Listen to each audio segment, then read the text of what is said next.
Well, good afternoon, everyone. This is Bill Even, your CEO at the Pork Checkoff here in Des Moines, Iowa, with the March Pork Producer Webinar. And this afternoon, we're going to be reviewing the March 2021 USDA Hogs and Pigs Report.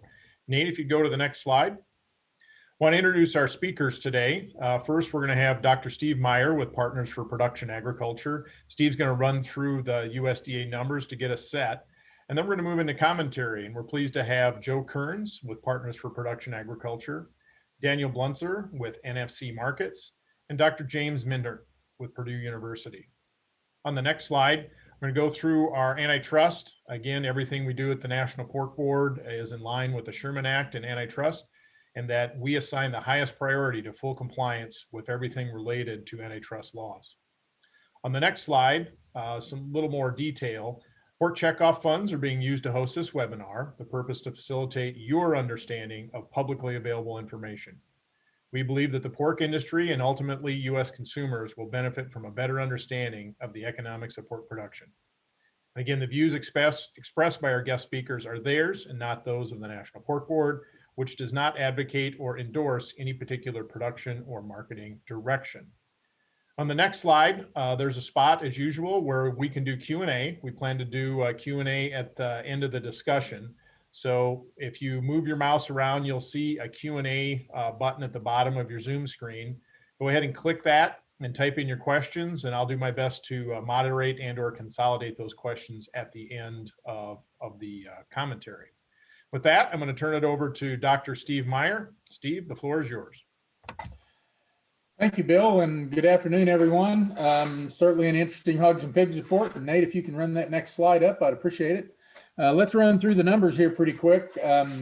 I'll give you we'll just read through the 2021 data here and some percentage changes from a year ago relative to what the pre-report estimates were. All hogs and pigs at 74.773 million, down 1.8% from last year.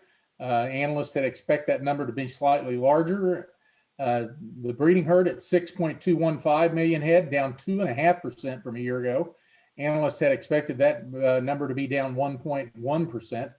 Kept for marketing at 68.558 million head, down 1.8% from a year ago. Analysts had expect that to be fractionally higher. The under 50 category, 21.288 million head, down 1.3, where analysts had expected 0.6% of growth in that number. 50 to 119 pounds at 19.118 million head, down 1.2%. Again, analysts had expected that number to be up slightly.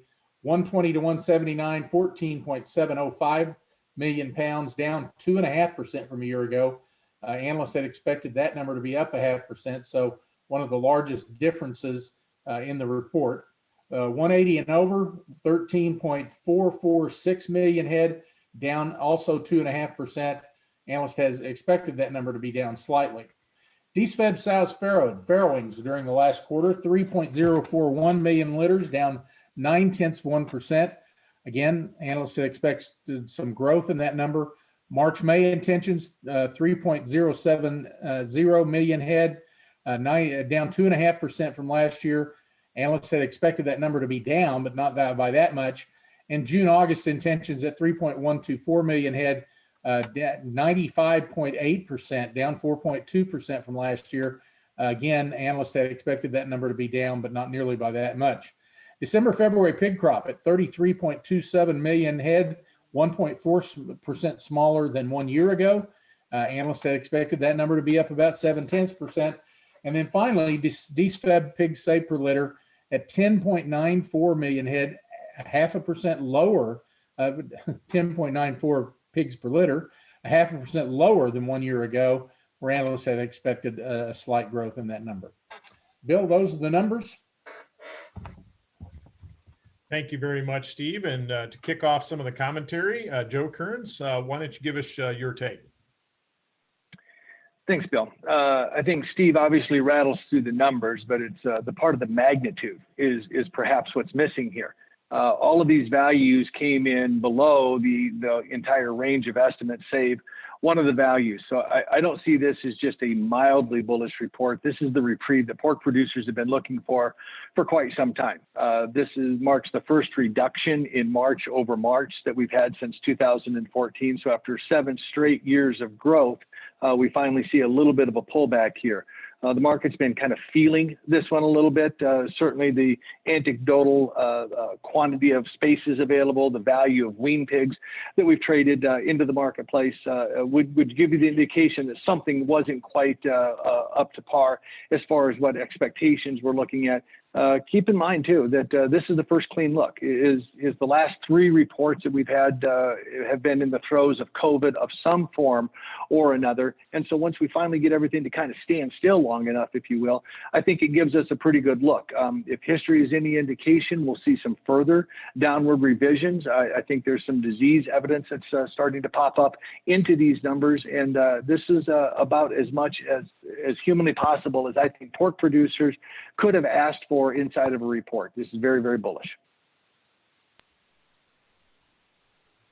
Thanks very much, Joe. Next, Dan, let's give us your point of view. You bet. Just kind of hinging on what Joe said, I think this is kind of a maybe a shocker, maybe a game changer. I know looking back at the last quarterly reports, going back all the way to the December report of 19, we've reduced the herd some 250,000 sows. We haven't had that kind of reduction since the 08-09. So it's very interesting that, we didn't really know how the market was going to react. We didn't know how production was going to react over the last year of COVID. And then on top of that, when we start to get a recovery, we start to get a pretty sharp rise in grain prices. So, as evidenced by some of the, not only the pre-report estimates versus the actuals, but if you look at the range, I mean, it was a very, very tight range as far as what the industry was expecting.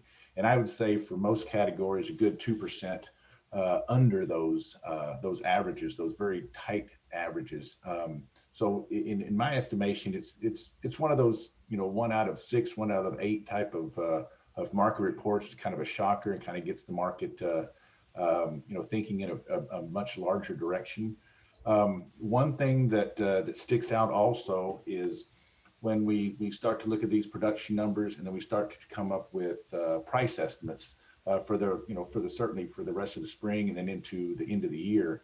I really have to ask myself, the rally that we've seen in the product, especially the pork trim, especially the bellies, how much of, if we start forecasting from today, how much of these prices are predicated on refilling the domestic pipeline of pork, getting ready for baseball season, getting ready for restaurants, having those inventories there. So I really, my caution in the back of my head is not to read too much into these at face value, given where, for example, the lead hog index is today because of the rally that we just had. So when we look at these, I really temper my prices moving out forward, not to buy into too much of where we are today. So. Thank you, Dan. Next, we'll go to Jim. Jim, let's hear your thoughts.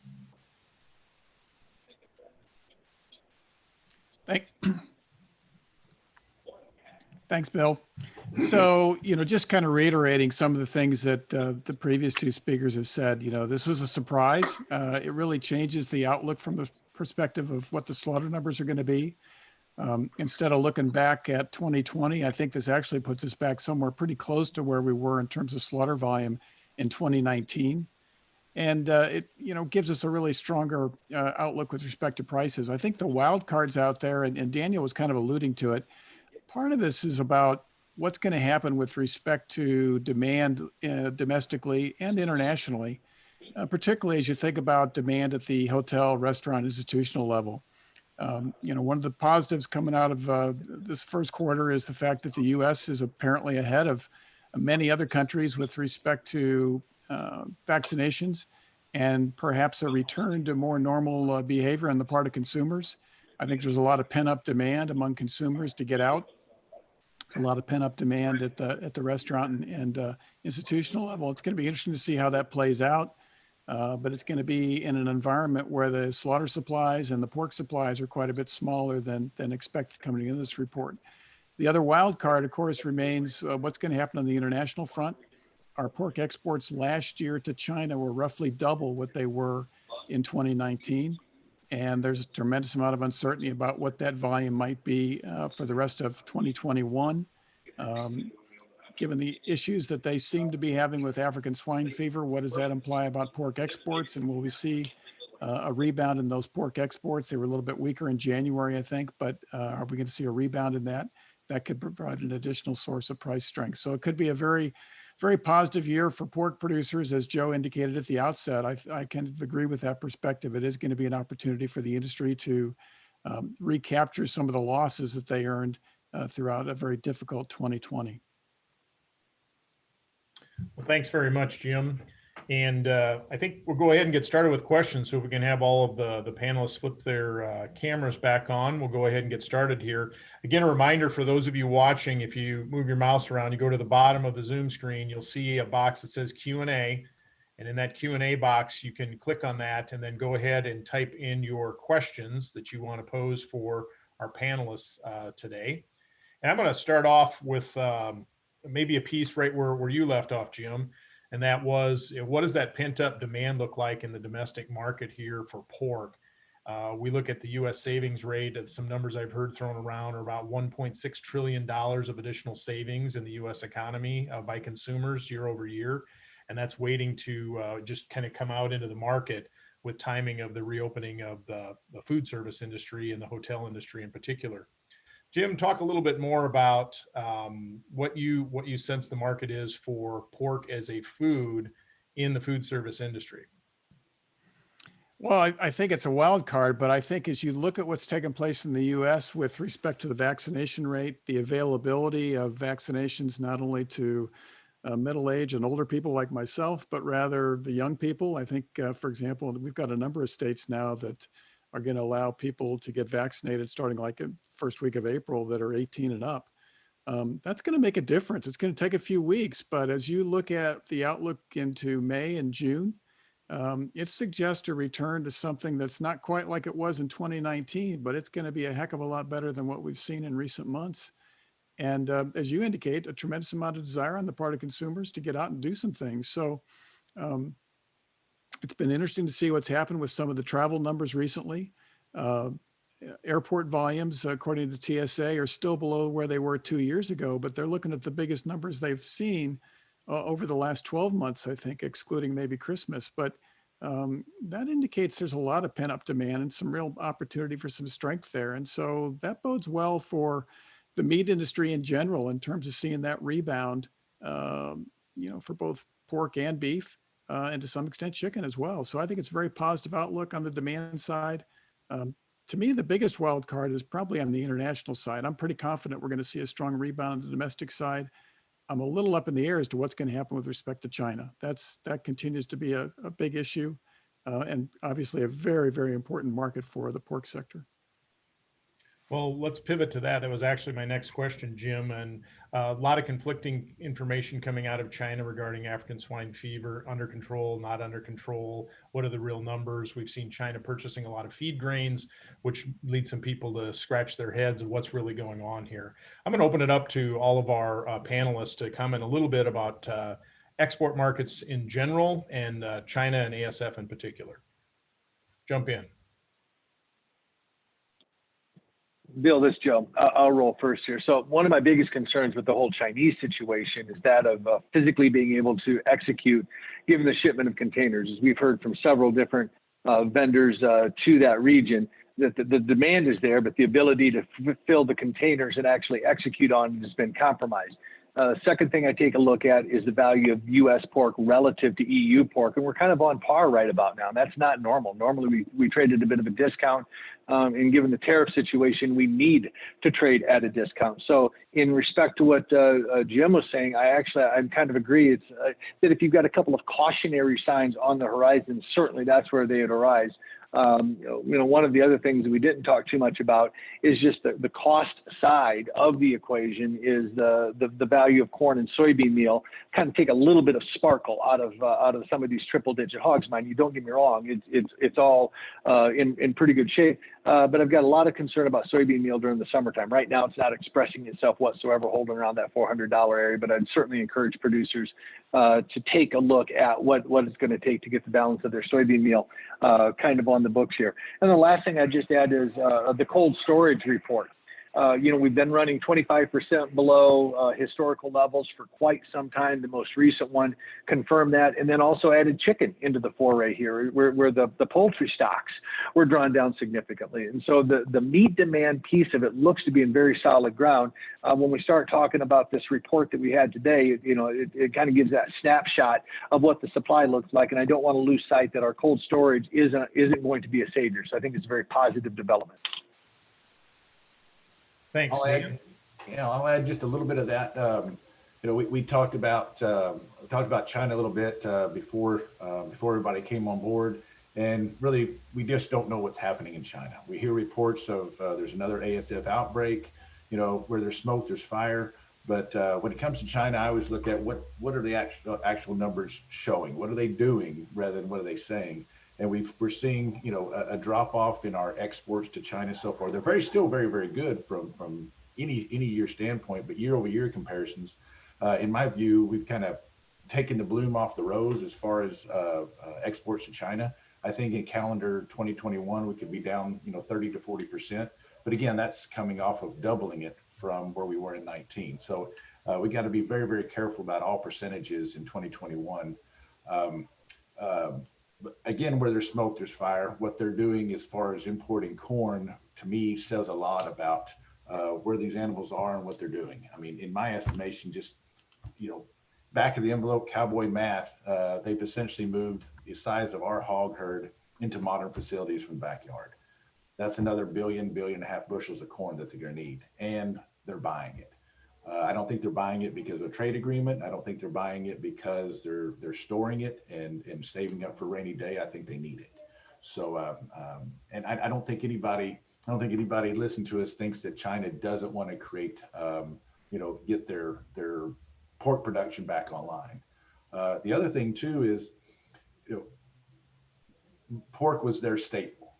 And after all of the kinks in production, all the kinks with ASF and worries, once the consumer, even if it's a 5% switch, or even if a small number of consumers, small offer, a billion two people, a population, if they start to switch to a soy-based product, a chicken product, a beef product, that's a lot of pork that doesn't need to get consumed. So. A little bit of cautionary on the export side as well. All right, thanks, Dan. We've got about 17 questions here coming in from the audience. So I'm going to go ahead and get started and open this up to whoever's comfortable, or maybe even Dr. Meyer. But question from David: what categories do you expect revisions in, if any, for the next report? Anybody want to throw a dart? This Joe. So if history is any guide whatsoever, once we start this downward revision, and if truly we're taking a look at a little bit of a production hold that's caused by any disease pressure, is you'll see that start to be reflected back in those animal weight numbers, the category of live animal breakdown over time. And so I expect to see a further downward revision therein of the lighter weight category starting to approach what we saw the reduction in the heavier weight categories in the subsequent reports. I'm looking really at the June-August farrowing intentions of where they were 31-24. Again, assuming what you want as far as the breeding herd, that number seems a little bit low, especially if we can get continued rebound. If hog prices continue to go up, I think there's going to be more interest in getting more and more pigs on the ground with the profitability. All right, thanks. The next question really goes to what Joe mentioned, that's health. So a question from Charles: how big do you estimate the health, i.e. PRRS impact, will have on the numbers versus what we see in the current report? I don't know, Joe, do you think you answered that one? I think so. And in my opinion, Bill, you saw it expressed, at least in this particular report. And I expect to see it kind of that naggy factor that just doesn't go away in subsequent reports. Steve, any thoughts? I would just say that, I mean, two of the more negative numbers in that thing relative to a year ago were the DSFEB hogs and pigs report and DSFEB pigs per litter. And I would think that that's one of the reasons, and the under 50 inventory fits with those. So I would think that these PRRS losses would be one of the reasons those look that way. Okay. Well, I think that answers the next question that Dan had posed as well, is are those PRRS loss numbers baked into this report, or there might be a little bit of a tail left? What are you thinking? All baked in, a little bit of a tail left to see? Oh, when I draw up my balance sheet from just the total inventory, take out the slaughter, imports and exports, there's a pretty big other disappearance number in there. So I would think some of those are already in those numbers. It really all depends on the response of producers to the surveys. Got it. Okay, here's a question from Charles regarding USDA accuracy. Really, how do we come up with such different numbers as we look from last year to this report now? And I think you maybe addressed that a little bit in some of your early comments, gentlemen, in that there's a lot of moving parts last year, and the musical chair game maybe stopped here long enough to get a snapshot. Do you folks think that this current report is probably fairly accurate compared to the ones we saw last year? It's at least got a shot Bill, of being this that. Joe. That'd be my perspective. It's at least got a shot. What do you think, Joe? Yeah, it's the same thing is that I think we have to take it at face value. The previous reports had the two heavyweight categories that were grossly overstated. And I think that's certainly to the benefit of the pork production community, because had we realized those type of numbers, we would have been even in a bigger world of hurt, especially coming into the fourth quarter with the slaughter days, the holidays falling on a Friday there. I think that we've straightened out the deck on this particular report. You give the USDA a free pass for the previous misgivings. We bank on this one. And the way that I look at this is if you think that they're wrong, how about if we assume, okay, they're wrong, now where is it? Type of thing. If history is any guide, it's again, overstating those heavyweight categories. And I think that bodes well for the pork production community. Thanks, Joe. Bill, I might point out to Charles, toward one of the last pages of the Hogs and Pigs report has a table in it on reliability of quarterly hogs estimates. And you should always look at that, or look at it every now and then, just to get an idea of what the errors have been in the past, how many have been below, how many have been above, what their misses were. I think that tells you something about the report over time. It covers the last 20 quarters or 5 years of reports in that all the time. So every report that comes out has a report on it. Thanks for that information, Steve. We got a question from Jimmy around bear spreading. I think we'll let have that conversation happen directly with your broker, your hedger, your trader. The next question is from Dale, asking about the Dalian Commodity Exchange, essentially the Asian markets. Does that have any impact on our futures, or what's that interplay between Asian futures and U.S. pork futures?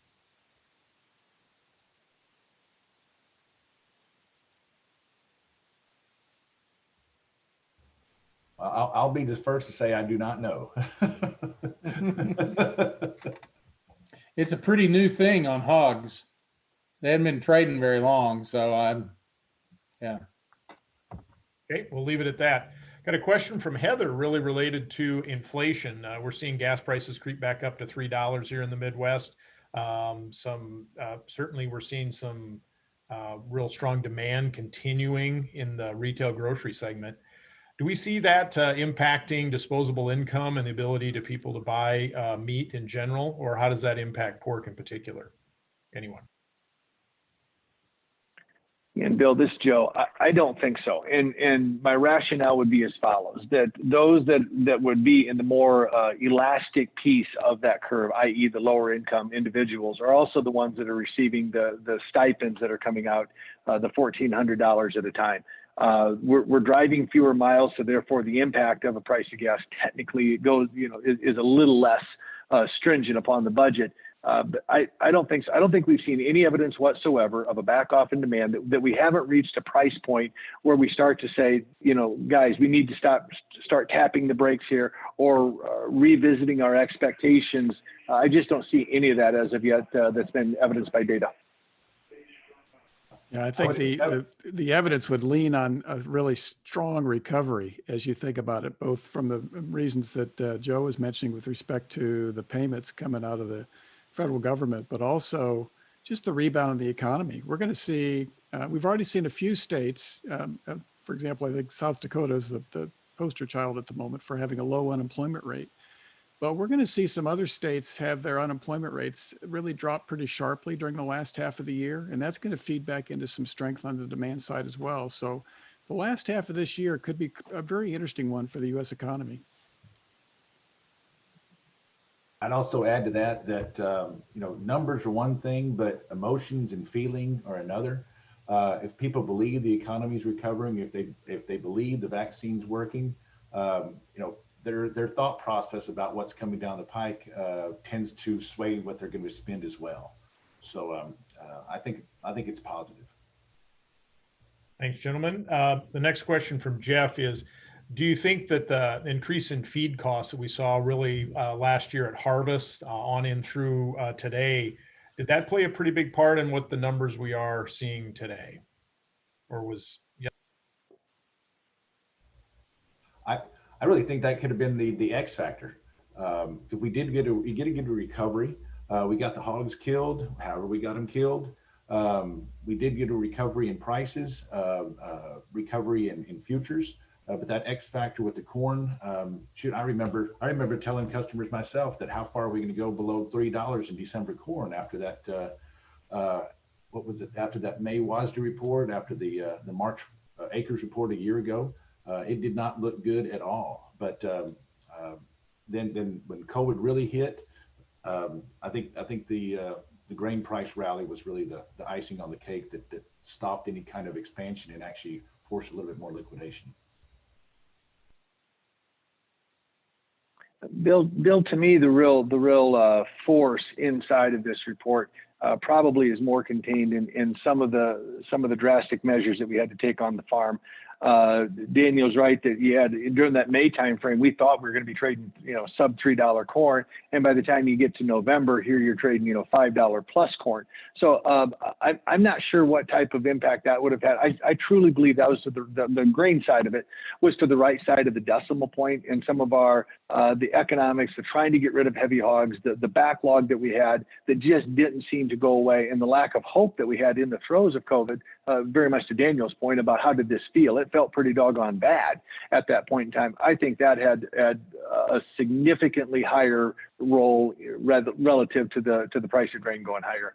Even with the price of grain going higher, the ratio is about a 10-to-1 unit. You get the price of hogs going higher, and I can almost pay anything for the grain side of it. And trying to parlay back on one more of that I see does the hogs and pigs report put downward pressure on the grain? I don't think so. It's such a minuscule side of it. The whole hog demand is about 1.2 billion bushels worth of corn. Probably substitution with DDGs or other ingredients plays more of a significant role than does some slight adjustments in inventories. Thanks for grabbing that next question. And so the next question from Ron is, how do you see this hogs and pigs report impacting the pricing of other proteins, beef, chicken, turkey, for example?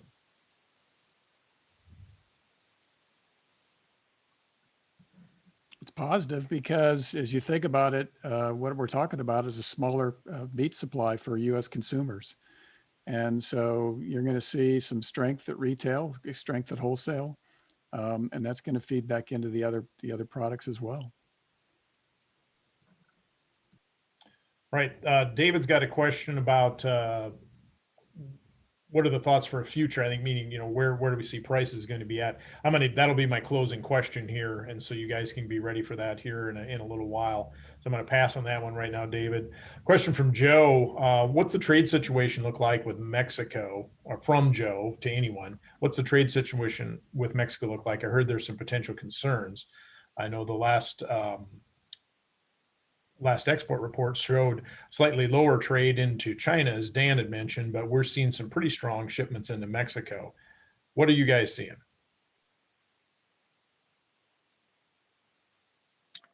Bill, this is Joe. I've not heard any rumblings of anything, and I'm evidencing exactly what you did. We get those export sales reports, and for the last year we've been holding our breath. What was China, and that's been almost the secondary piece lately here to what's going on in Mexico. So if we've got a trade situation brewing, I'm not feeling it. I'm not hearing anything. And to me, once we talk about those container situations where you don't have the container issue going to Mexico, I think it's a heck of an opportunity. And I'm just pleased to see it there. But I don't have a heightened sense of awareness of concern at this point. Bill, if I may, there was a group of agriculture groups, a conglomeration of them, went to the trade office this week raising concerns about trade issues with Mexico. They were centered mainly around grain situations. They said they're not going to take any GMOs and a number of things like that. When I read through that thing, I couldn't see anything in there about pork. Okay. And to Joe's point, I haven't heard anything about pork either. I think there is a more general concern with some trade issues on agricultural goods with China or with Mexico, but I'm not aware of any really dealing with pork at this point. And if you look at how many loads of pork they've booked over the last couple of weeks in the weekly FAS data, it looks like things are going pretty well. I would add to that, easing with COVID, higher oil prices, and certainly, one of their number one, certainly the top three businesses is tourism. So if people start to, get money circulating in the country, that's going to be great for demand. Thanks, guys. The next question really is talking about the cold storage report and the shipping container issues. What's that interplay look like? I think the question from David is really how accurate do you think those cold storage reports are? Or are we going to see those numbers start to increase pretty rapidly if we can't get the shipping out of the West Coast ports?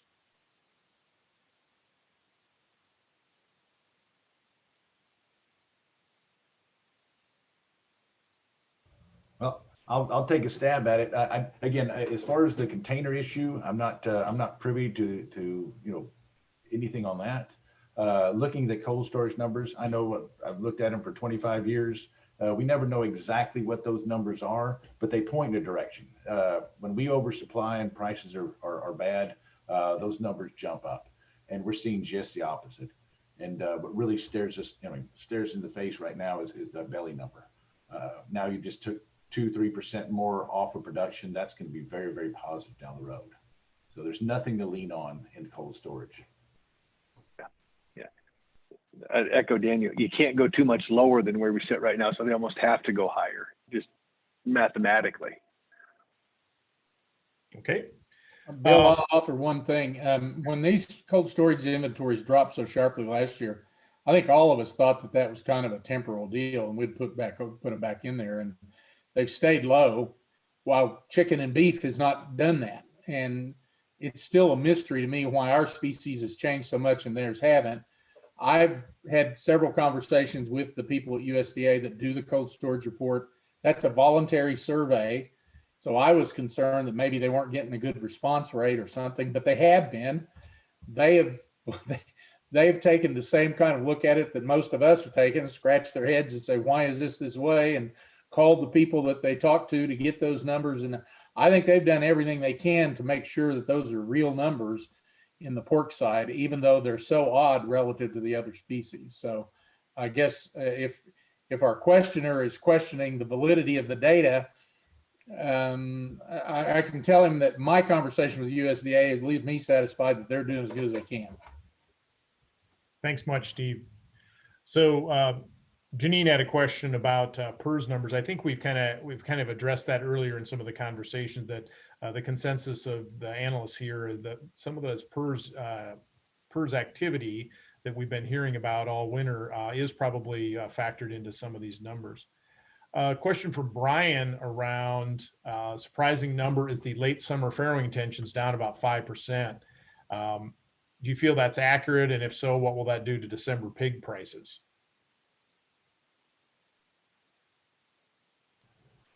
Well, I guess I've already gone on record in here that I think that number's too low.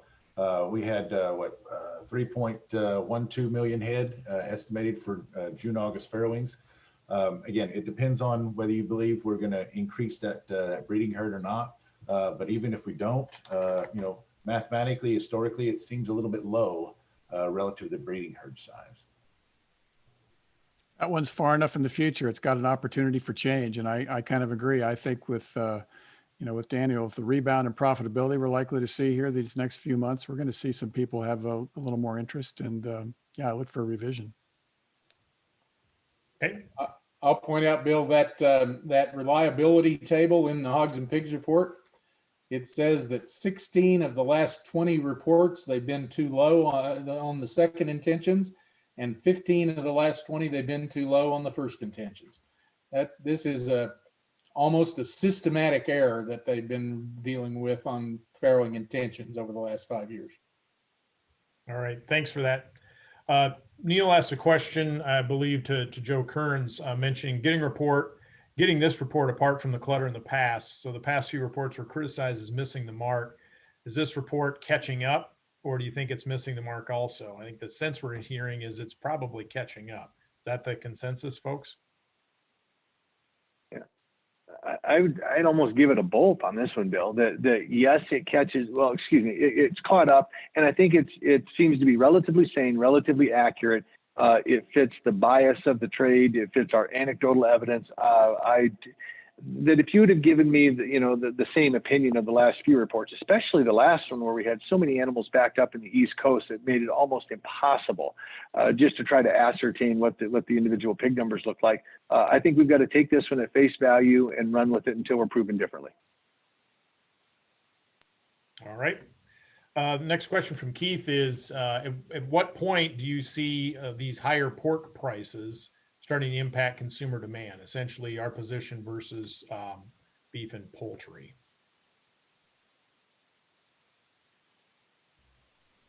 I may look at pork a little bit different than the normal person. I actually kind of framing this whole thing, the whole COVID and having to go to retail and get most of the staples for home, I think has been great for the beef market. In fact, I've been kind of warning some of the beef guys, when we open up the country, go back to restaurants, there's gonna be a vacuum there. You've got more opportunities for substitution. I think opening up the country is gonna be very good for pork, mainly because of hot dogs, because of sausage, because of bacon. Can you pass that along at retail at $6 or $7 a pound? No. Can you pass it on by 20 cents a strip of bacon on a burger, 25 cents, 30? Absolutely. And I think people have gotten conditioned with prices rising. And the longer prices stay high, again, that mentality changes, and there's stuff you can't put in a spreadsheet and you can't, scatter plot. It just, the consumer's idea changes. So I went back and we're basically for going last week's data, bellies are the highest price they've ever been for this week or for last week, and 42% trimmings are as well. So now how much of that is real and how much of that is, hey, I have to have this product or I can't sell anything. It doesn't matter at what price. I do put a lot of credence on opening up restaurants and opening up stadiums, whether it be college, whether it be pro. There's going to be a lot of products sold that was not sold over the last 12 months. So we got to replenish that. Thanks, Dan. I'm going to pick and choose just a couple questions here, and then we're going to switch over to get your price forecast estimates, and then we'll close out the call so we can end on time or a little early. There's a question from Dave around packers and processors managing the kill rate. Any sense of how that's going to play out here after this report? Joe, I think we had a very different situation in 2014 that was higher prices derived almost exclusively from a shortage of domestic supply. We were down 7 or 8%. So to say that the processing community curtailed pigs kill rates kind of, in my opinion, a little oxymoronic. There weren't the pigs there to kill. that if it's about do they hold off on killing incremental hogs on a Saturday in order to preserve some margin. I suppose that all depends on what you've got forward sold. Everything that we've seen so far would indicate, and I fully agree with Daniel Bluntzer, by the way, that it's more of an emotional response here than it is a statistical response, and we only put statistics to it in the rearview mirror when we do a price comparison about what was in play at that time. So I think we've got a very clean runway in front of us right now as far as the movement of product.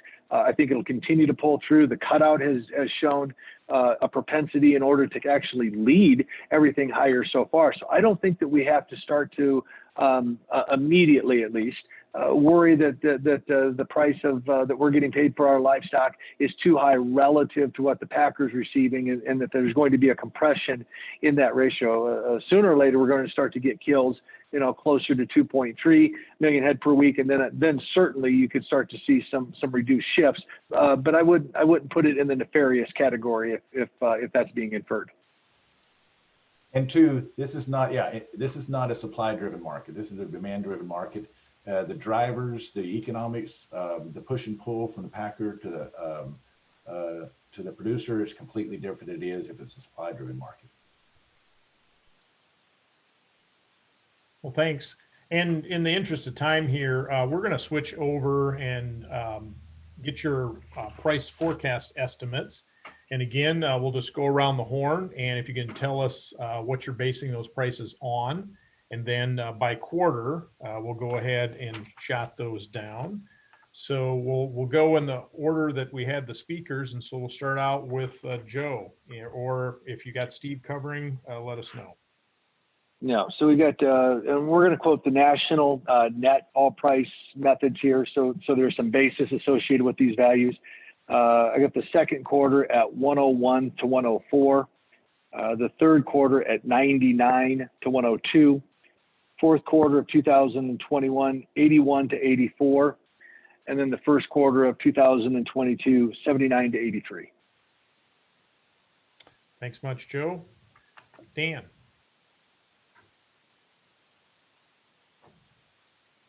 Dan, I think you're on mute. My bad.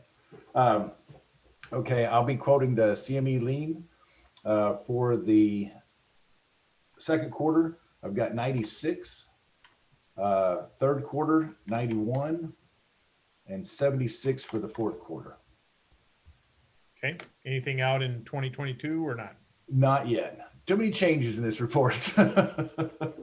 Very good. All right, Jim.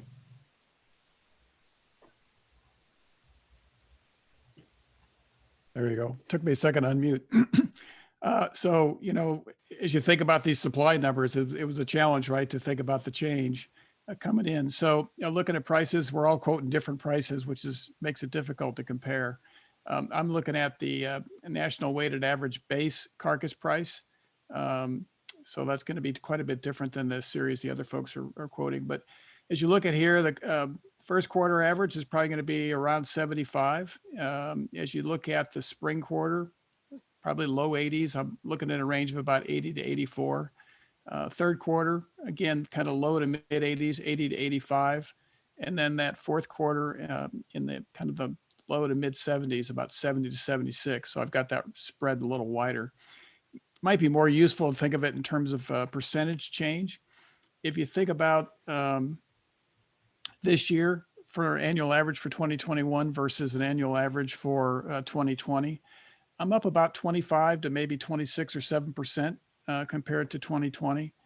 And then as you look out to compare that maybe to 2019, which might be a more relevant comparison in some respects, I'm up about 15, 16, 17% compared to where we were in 2019. So a pretty strong rebound relative not only to last year, but also to 2019.